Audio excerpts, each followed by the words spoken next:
रिवाज रे लालना मायरी कैसन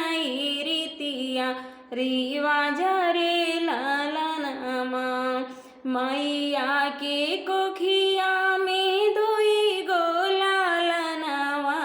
रे का बहिन एक भाई रे लालनवा रे का बहिन एक भाई रे लालनवा भैया के भैले पे बाजेला बाधैया अरे माँ बेटी भाई त मन उदास रे ललनवा अरे बेटी भाई त मन उदास रे ललनवा। फुल वीडियो सुनने के लिए नीचे तीर का निशान है उस पर टच करिएगा और नए लोगों से विनती हाथ जोड़ कर है कि आप लोग सब्सक्राइब लाइक करके इस बहन इस बेटी का सपोर्ट जरूर करिएगा और